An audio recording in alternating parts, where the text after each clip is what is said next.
date of this 13 Baktun cycle of the Mayan long count calendar. That is an authentic artifact of the Maya calendar tradition. Scholars have figured out the correlation between the Maya calendar and our own, and so this is definitely the date. Precession and ancient knowledge, our changing relationship to the larger universe and ancient knowledge. There is a very deep connection between these two things. And it has to do with how human beings understand, how we understand our place in the universe. And for the Maya were tuned into precession in very deep and profound ways. And in my research, I was able to determine that the Maya were very interested in 3 cosmic centers and 3 precessional motions that happen in relation to those 3 cosmic centers. There's the polar center, around which the Big Dipper deity revolves, the zenith center, which is the exact center of the sky overhead, into which the Pleiades fly, and the galactic center, from which the December solstice sun deity is reborn. So there's many ways to explore these things, and to me, understanding 2012, the key to this, well, there's really 2 keys. One is this rare astronomical alignment I call the Galactic Alignment. This is the alignment of the December solstice sun with the galactic plane of the Milky Way, around where the galactic center is located. And we'll get into this as we get into the slides. And the other key to understanding 2012 is to examine the site that invented the 2012 calendar. It seems self-evident, but nobody else had really taken that approach. It's an early Maya site called Izapa, I-Z-A-P-A. It's in southern Chiapas, near the Guatemala border. Its heyday was about 2,200 years ago. And that's exactly when the long count calendar first starts appearing in the archaeological record.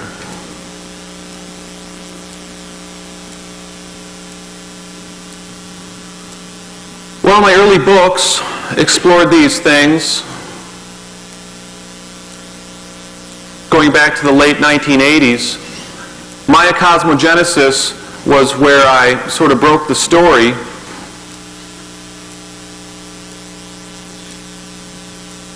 Before we get to Izapa, I wanted to share something with you about this pyramid of Kukulcan at Chichen Itza. A lot of you may be familiar with the shadow serpent that comes down the side of the pyramid here.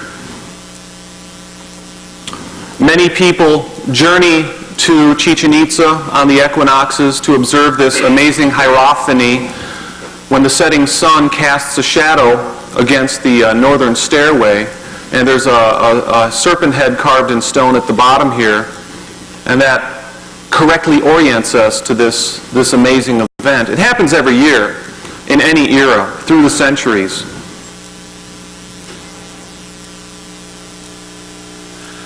And it's understandable because it's consistent with Mayan iconography involving this inverted serpent-footed scepter. It's kind of like a wand that Maya kings would hold. It's got the serpent head is at the bottom, and there's a deity up here at the tail. It's also similar to the inverted serpent columns that you find in many Mayan sites, especially at Chichen Itza, where you have the rattles of the serpent. It's kind of like a vertical axis mundi with the head at the bottom and the tail at the top. And in fact, the Yucatec Maya rattlesnakes, the Crotalus dorissus rattlesnake, it has this funny little, many of them have this funny little circular 3-dot symbol right by the rattle. And this is a Mayan symbol that represents the sun god, the 2 eyes and a mouth. And it's positioned in such a way that the rattle would be like its crown. So you get this correlation of a sun symbol and the rattle symbol. And the key to understanding the deeper esoteric content of this equinox event, the shadow serpent that appears on the equinox, there's actually a deeper layer going on here. And it has to do with the fact that the Yucatec Maya word, Tzab, T-Z-A-B, means rattle. but it also is the word for the Pleiades. So where is the tail?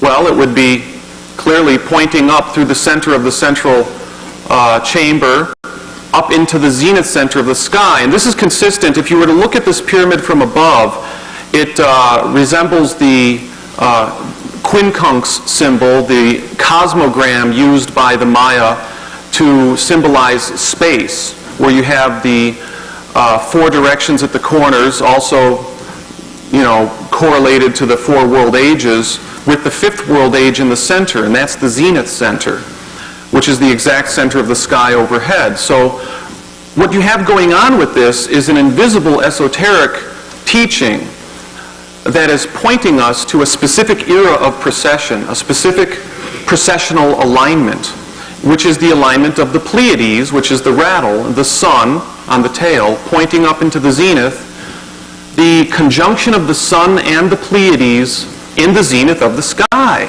Well, the thing about this is that it doesn't happen every era. It happens only in one specific era at the latitude of Chichen Itza. So it's a latitude-specific thing, and if you were at different latitudes, this particular precessional alignment will happen in different eras.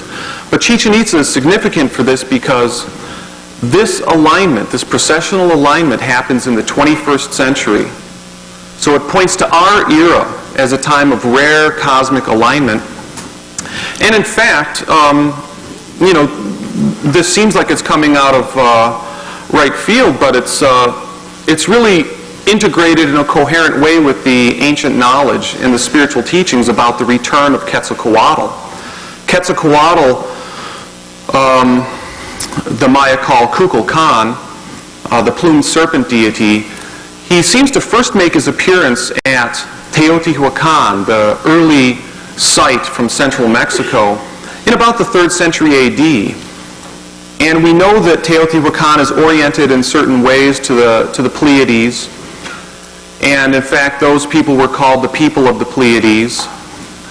And his earliest associations is with the Pleiades, actually. I mean, we're familiar with the myth of his association with Venus, but that was much later. His earliest associations is with the Pleiades, but a solarized Pleiades, which means the Pleiades in conjunction with the sun. So there's a very deep knowledge encoded in this. In my book, Maya Cosmogenesis 2012, I also show how the tracking method for this particular precessional cosmology is reflected in the calendar round tradition and the new fire ceremony that the calendar round tracks. At the end of a calendar round, the Pleiades were observed passing through the zenith at midnight. This was a way, this shifts with precession, this date shifts with precession, but it's a way to calibrate when the Pleiades would be in conjunction with the sun exactly 6 months later. So these dates, how would I say it? It's like this system is a profound precessional cosmology that points to the 21st century as a time of rare alignment.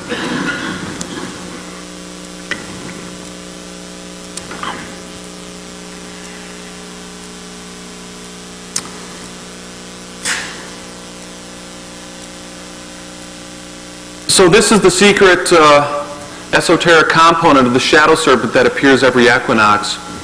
Now this is only one precessional tracking method that I was able to decode as I was exploring Maya cosmology. It's very different than the 2012 Galactic Alignment, which we'll get into now. This is just to show that there's a whole integrated sort of situation going on with these things. And now let's look over here to the south. Chichen Itza is up here in the north, and Izapa, the origin place of the long count calendar, is over here. It's a humble site in southern Mexico. There's not any large pyramids there per se, but there's over 60 carved monuments, and they're pictographic. They're not hieroglyphic. so they can be interpreted in a pretty straightforward way. The Maya scholar Michael Coe said that Izzapa's priority in the very important adoption of the long count calendar is quite clear-cut, sort of a scholarly, cautious way to say that was the culture that did it. Makes a lot of sense. Now, the long count calendar is this system of basically 5 place values, and according to the correlation or the equation of Mayan time that scholars have worked on for many decades, we know without a doubt that the end of the 13th Baktun in this long count calendar happens on December 21st, 2012, which happens to fall on the date 4 Ahau in the 260-day calendar. So there's a way of correlating these things. And in fact, this correlation verifies that the day count that survives in the highlands of Guatemala today is the authentic traditional day count. The day keepers in Guatemala today, they're still following the 260-day calendar. And if you were to talk with the day keeper, get the day, and then track it forward to December 21st, it would fall on 4 Ahau. But why does the 13 Baktun cycle end on December 21st, 2012? This was the big question. And for me, it was a vector of deeper interest. And basically, the 2012 end date of the long count calendar was intended to target the rare alignment of the December solstice sun with the center of our Milky Way galaxy. Now, the Milky Way, the center of the Milky Way galaxy is actually quite large. Astronomers refer to it as the nuclear bulge. So there's a sort of a range of space there that the December solstice sun has been shifting an apparent alignment as viewed from Earth. And this alignment happens only once every 26,000 years. And so there is this correlation between the end date of the long count and this rare galactic alignment. Well, it's one thing to just assert a connection between these things. What I wanted to do in the mid-90s was to show that the astronomical features involved in this galactic alignment are front and center in the Maya creation mythology, and that they're integrated very deeply into the core Maya institutions like the ball game and king-making rituals and the mythology of the creation myth. As Graham pointed out so nicely, whether or not we believe that precession is caused by the Earth wobbling or the binary thesis, the effects are the same. Basically, it shifts the position of the equinox sun or the solstice sun. And what the early Izzapan skywatchers observed is that the solstice sun has been slowly shifting in relation to background features such as stars and constellations and the bright band of the Milky Way, such that in the years around 2012, the solstice sun is right here. Now notice that the Milky Way is quite wide in this region. This is the nuclear bulge of the galactic center. The ecliptic is the path of the sun, moon, and planets, the horizontal line here. And the Milky Way is the more or less vertical line. It's actually crosses at a 60-degree angle. But this was the sacred cross of the Maya, the Mayan sacred tree. So you have one feature is the cross, which in Mayan symbology symbolizes the cosmic center idea. And certainly it's very compelling that the galactic center is a cosmic center. And this feature right here is the dark rift in the Milky Way. This was a very significant mythological feature in Mayan mythology. The dark rift is caused by interstellar dust. And South American Indians have many sort of dark cloud constellations that they talk about because in the southern hemisphere and the further south you get, these parts of the Milky Way are much more apparent. And for example, there's one little feature over here called the baby llama, and then there's the fox. But the prominent one that the Maya were interested in is this dark rift. They called it the Shabalala Bay, the road to the underworld. And it's in the Maya creation myth, the hero twin myth, the Popol Vuh. And it's the Black Road, and there's many mythological identities that are associated with this. The Maya had a great interest in weaving puns and expanded meanings that they would use for different features. So this was like a black road, but it was also the mouth of the great monster in the sky, the snake deity. But it was also the birth canal of the great mother, the Milky Way goddess. So it was a birthplace, it was a mouth. It's also the goal ring. You know, Mayan scholars offer that the Milky Way represented the ball court, and so the goal ring would be the dark rift, the goal ring.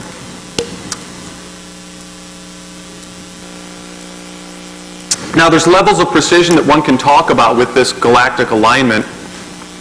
The European astronomer Jean Meus calculated this, and in his 1997 book, Mathematical Astronomy Morsels, he made the calculation that this will be most precise when the exact center point of the sun lines up with the galactic equator, which is sort of like the abstract dotted line that would go through here. You know, so it's not so much about an alignment with the galactic center per se, which is a little bit further south this way, but with the galactic equator, which is analogous to the Earth's equator. And the Earth's equator is a dividing line for Coriolis effects. You know, hurricanes and tornadoes spin counterclockwise in the northern hemisphere, and the opposite is true in the southern hemisphere. So it's really this equatorial line that would be the dividing point for significant effects if we were interested in exploring the empirical efficacious nature of this galactic alignment in terms of, you know, talking about how it might transform consciousness, how it might be related to the great changes that are happening in the world today. And that is an interesting thing to explore. And this is what I offer in terms of sort of understanding this. We really have to think of a range, because Jean Meus calculated that the most precise alignment would be 1998. That's the exact center point of the sun. But the sun is half a degree wide, and it will take 36 years for the body of the sun to fully process through the galactic equator. So I like to talk about a 36-year range, 1980 to 2016. This is the era 2012 alignment zone. And the 2012 date fits rather nicely into that range. This is just to go to say that the early Izapans, when they put the long count calendar in place, their end date was fixed to their calculation of this alignment. And when they put the long count calendar, they started carving it in stone in the 1st century BC. They had immortalized this forward calculation and precession of some 2,100 years, and they were pretty well on target. I mean, that's a pretty good forward calculation and precession. This is how the early sky watchers might have observed it. On any particular December solstice sunrise, many, many thousands of years ago, the Milky Way would have been observed arching very high in the sky in the southeastern horizon, as right before the December solstice sun started to brighten the sky. And then 4,000 years ago, the Milky Way is here, and then 2,000 years ago it's here. There's a convergence happening, and the cosmic center was seen to be like the place where the sun deity had its true throne. And with this dark rift feature being the birth canal of the Great Mother, it was like the December solstice sun was moving closer and closer to its rebirth place in the sky. So in the mythology of the Maya creation mythology, they projected forward to this and believed that when the alignment happened, in the years around 2012, it would signal the dawn of a new world age. And in fact, there's good reason to believe that in the great 26,000-year cycle of precession, this is the anchor of when we should think of the precession cycle beginning and ending. It's the birth moment. So here's the Milky Way in the sky. And what we have here on the left is a Cayman deity, which represents the Milky Way. See how it's very nicely reflecting that in the sky. Here's the nuclear bulge of the galactic center. And here's the dark rift, which would be the mouth of the Cayman. And here's the North Celestial Pole up here. Well, this image is very, very nicely reflected in Stela 25 from Izapa. This monument is languishing in a back room of the museum at Tapachula, small town about 10 miles from Izapa. I think of it as sort of the cosmological Rosetta Stone of the early Maya, because what it's basically depicting is a dialectical relationship between the galactic center down here and the polar center up here. And here's Hunahpu, one of the hero twins. Notice the little blood spurts. His arm has been torn out, and it's being held by this bird deity, who is the Big Dipper. So you have the regent of the polar region, the deity of the polar center, the Big Dipper deity, 7 macaw in the Popol Vuh, and you have the caiman alligator with his head and mouth representing the galactic center. It's a relationship between the events in the northern skies and the processional events in the southern skies. So it reflects very nicely the sky, the Big Dipper, and the galactic center below. Although that monument was carved in about the 2nd century BC, it reflects the basic Popol Vuh creation myth episode of one of the hero twins doing away with 7 macaw, the vain and false ruler of the previous world age. And here's where we start to get into the ancient knowledge aspect of this, the ancient spiritual teachings. These are perennial spiritual teachings for cycle endings. This is one of the things about Izapa that's so amazing to me, is the deeper I get into exploring what's there on the carved monuments and in the creation myth. This isn't just some provincial belief system of a forgotten people. It's actually a little doorway into the great perennial traditions the great perennial spiritual truths that we find in all of the world's great spiritual traditions. This is actually from a vase from the 7th century AD. And in fact, the Popol Vuh itself, the Maya creation myth that is known as the Popol Vuh, was recorded after the conquest in the 1550s. And that's where we have this episode from. So there's this long period of time. And Izapa, the carved monuments of Izapa, really seem to be the place where the creation myth was invented. So the long count was invented at Izapa, and the creation myth was invented at Izapa. Astronomy and mythology go together. That's one of the great sort of truisms that we know from the book Hamlet's Mill. Now I mentioned there's three cosmic centers at Izapa, and these 3 cosmic centers correspond to the 3 main monument groups. Group A is dedicated to the polar center. Group B is dedicated to the zenith center. And Group F, Ball Court, is dedicated to the galactic center. And there are 3 deities and 3 processional movements that are associated with these centers. Takana is lined up Izapa is lined up with Takana volcano to the north, but it's actually a 23-degree azimuth east of north. So what this means is that there's a primary northward orientation to Takana volcano, but there's a perpendicular orientation to the December solstice sunrise, and many of the monuments are focused on the sunrise. But let's take a look at the northern orientation first.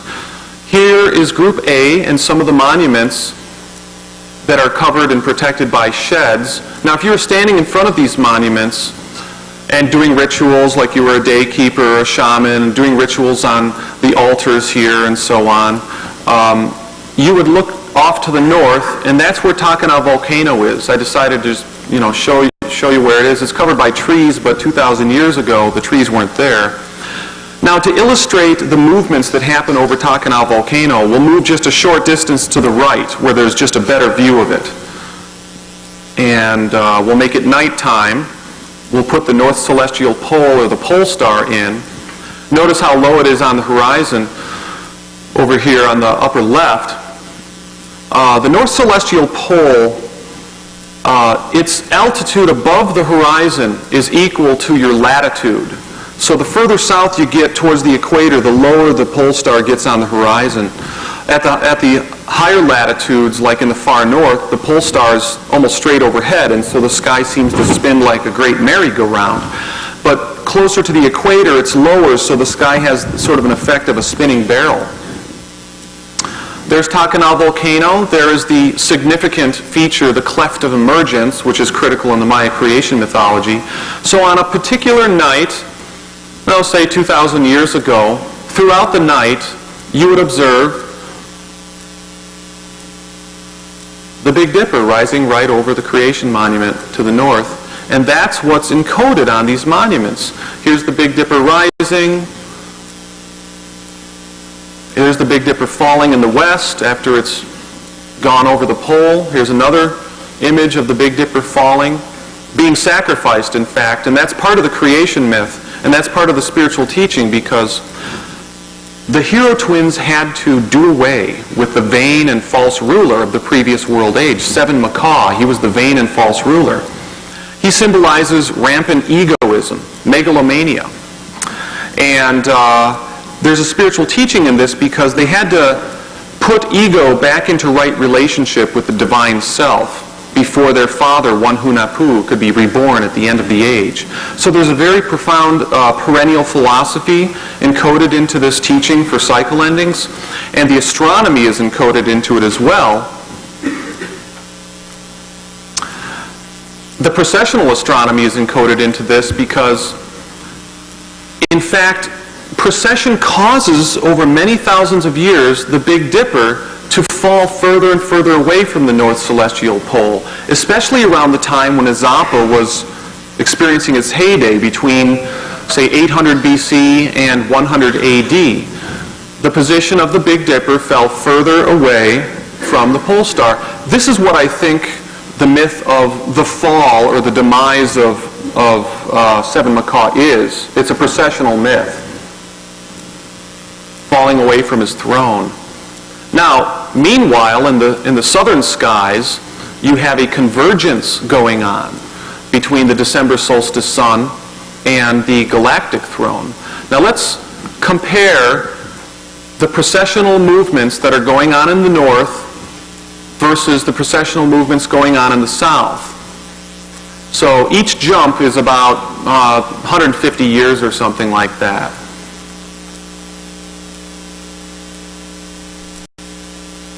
And that's what's going on here.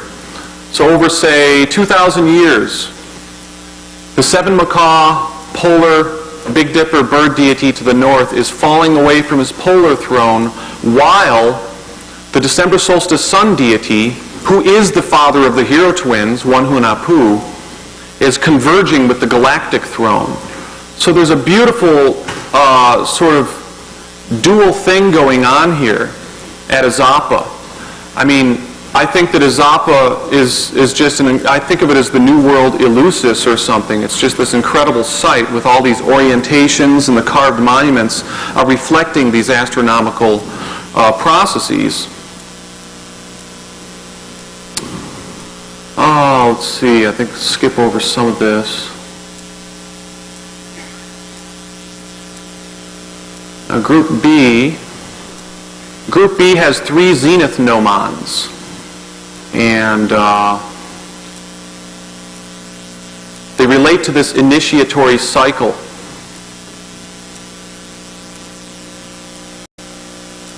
Here we see the shadow projected by the sun. Zenith is, Izapa is positioned at a certain latitude that divides the year into 102 sections. One of the sections is 260 days, and that's why some scholars believe that it's the place where the, not only the long count, but the 260-day calendar was invented.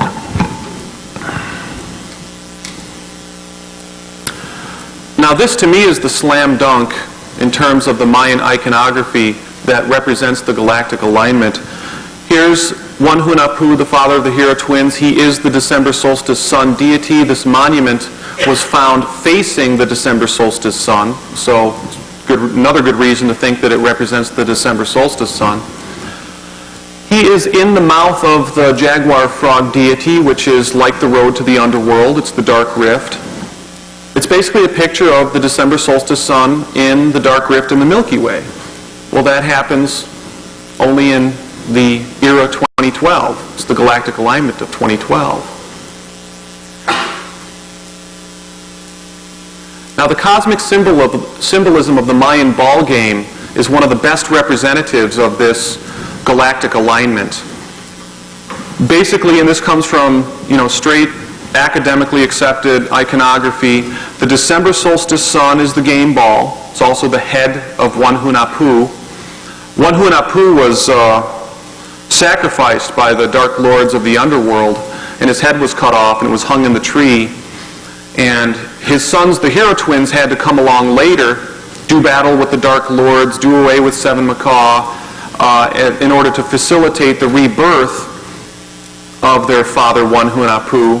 So the game ball is the head of one Hunahpu, but it's also representative of the December solstice sun.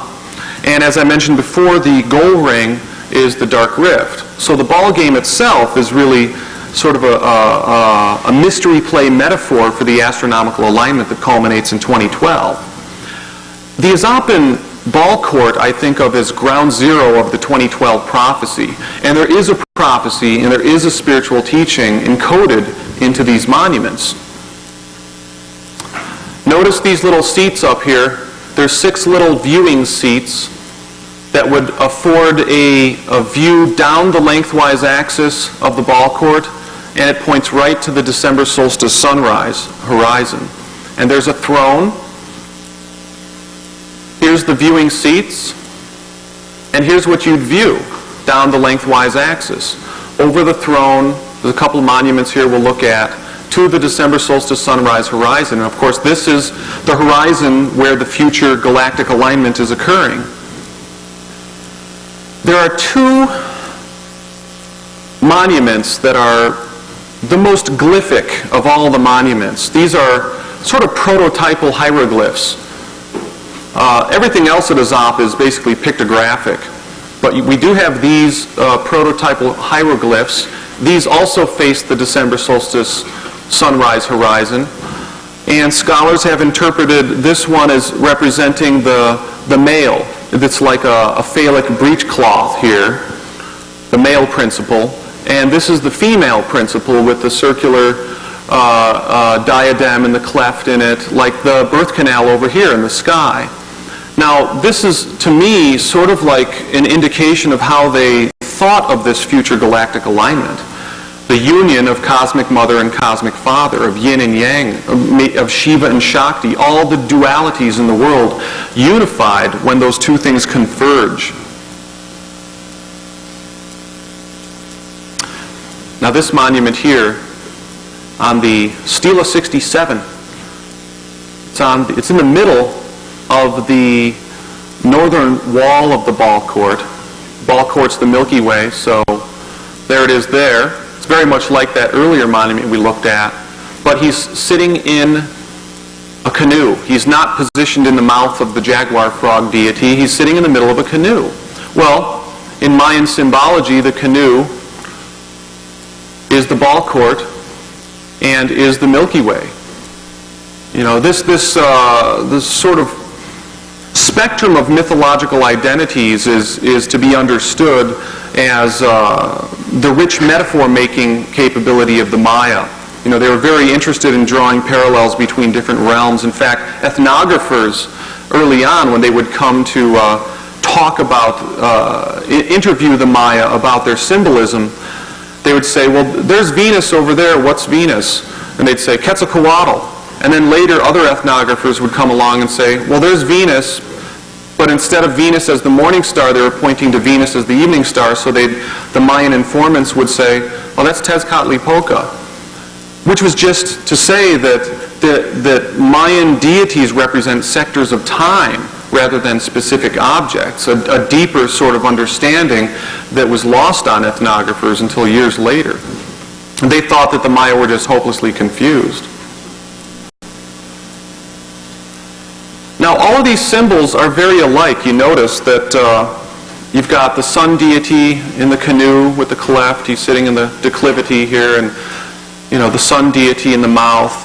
The glyph for the ball game is a seed in a cleft. That is the hieroglyph for the ball game.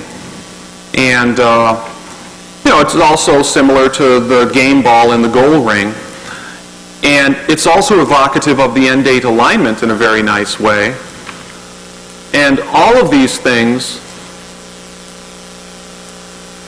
are reiterated and focused in the throne monuments on the west side of the ball court. Now, for the purpose of this image, I've sort of flipped this around so we could see it, but in fact, this triumvirate of symbols here actually faces down the lengthwise axis across this monument here, which actually depicts one of the hero twins standing over a demised bird deity. So 7 macaw must be done away with before the world can be reborn, and one Hunahpu is reinstated in his proper place in the sky, in his galactic throne, at the eschatological birthplace, at the end of the age.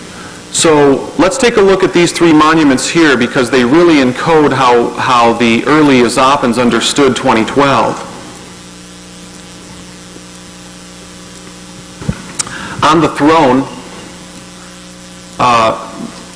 thrones were 4-sided. Most of them had crosses on them. Crosses denote the cosmic center, so if you sat on the throne, you symbolically occupied the cosmic center. On this particular throne, there are stylized legs and a solar godhead coming out from between the legs. This is like Maya kings were shamans, and they had to take a vision journey into the cosmic center to sort of download and birth into the local space-time the power of rulership and the organizational frequencies to keep their kingdoms, rolling along. Maya culture was shamanistic, and the Maya leaders had to do that. Imagine if our leaders had to do something like that today. We might be better for it. So this is the birth image. It's the birthing image. The end of the age, the 2012 alignment, the alignment of the December solstice sun with the birth cleft in the sky, the galactic center, is a birth. But we also have this image here, which is a serpent jaw holding a solar head in its mouth. This is an image of devouring or death. I like devouring better because it sort of evokes the idea of transformation. The idea that nothing ever really dies but gets transformed and digested and, transformed into something else. In fact, at the December solstice, it's kind of that Janus-faced day of the year because it looks back upon the previous year that is dying and looks forward to the next year that's being born. It sort of integrates the opposites as in its own sort of way. But this is the end of a cycle in a very, very big way, because it's the conjunction of the December solstice sun with the root of the sky, the galactic center, the birthplace in the sky, the womb of the Great Mother. Now this third image here is basically a circular stone ring with the game ball balanced overhead, or balanced on its edge. This is evoking the ball game, the image of the ball game, which is just to say that we are the players in this process. Nothing is determined. We are indispensable participants in, quote, what's going to happen. There's nothing predetermined about this 2012 alignment. In fact, at any time in our lives, it's always a function of how we respond to things. How do we respond to the life events that happen? How do we respond to the unknown? Because ultimately 2012 is a great unknown. In fact, I like to think of 2012 as a situation of us coming back into resonance with our cosmic heart and source. And that cosmic heart and source is the eternal, infinite, divine ground of all being, from which everything comes. So it's the great mystery. How are we related to that? Are we going to be related to that with openness and love and trust, or are we going to be related to that with fear, closing down, clamping up? Those are the two, the doctrine of the two ways. How are we going to be related to that? So it's all about free will, ultimately. And this perennial teaching about the relationship between the limited state of consciousness that is fixated to the ego, to the limited identity, which can give rise to megalomania, and controlling and deception. The prophecy basically for the cycle ending is that ego will be ruling and ruining the planet. And that's basically what's going on. The second part of that is that ego can be placed back into right relationship with the cosmic divine source from which everything comes. So these are perennial teachings that Aldous Huxley has written about, Houston Smith, other perennial philosophers tap into. And it has to do with the relationship between the limited state of consciousness and the eternal, infinite, unlimited consciousness from which everything springs. And the spiritual teachings associated with this basically are the same perennial spiritual teachings that we find in all ages. This is about death and rebirth and conscious participation in the process, in the great mystery. It's a cosmology, prophecy, and spiritual teaching for 2012 that's integrated in a coherent way on the monuments of Izapa. These monuments were found by archaeologists in the 1950s as they were left some 1900 years ago. So we're very lucky that we have this way that we can interpret the original 2012 revelation. You know, a lot happens through the centuries in terms of even how the classic Maya thought about 2012, or how modern Mayan elders think about 2012. My interest was to go to the heart and the core, the origin place of this 2012 revelation, because that's, to me, where the purest download is. You know, all religions become more dogmatic and exoteric in time. You know, they sort of lose that initial spiritual impulse or the revelation that got them going at the beginning. And one of the spiritual teachings that I think is important is Vipassana Meditation. It's the still point of maximum out-breath. And it's analogous to the Era 2012 alignment in the Great Cycle of Precession. The Vipassana breath work basically focuses on the breathing cycle, which is like precession. Precession moves us in and out of relationship with the galactic center over these 26,000-year periods and 13,000-year half periods. And I really think that that's what's encoded in terms of using a throne, and there does seem to be some kind of perennial wisdom that's focused on all of this. So I'll leave you with this. Aldous Huxley, from his introduction to the Song of God, the Bhagavad Gita, he had 4 points. And these are perennial teachings that I think are very relevant for understanding 2012. The entire world, including individualized consciousness, arises from an unmanifest, eternal, divine ground. Human beings are capable of a direct experience of the divine ground. Human beings possess a double nature consisting of a finite ego self and an eternal divine self. The purpose of human life is to reunite with the higher divine self, which is the source, center, and ground of all manifestation. And I think that, if this isn't enough to place Izapa on the short list of World Heritage Sites, I don't know what is. So that's the cosmology. I think it's very important to access the cosmology as we find it at Izapa, because it provides a great insight into what 2012 is really about. All right, thank you.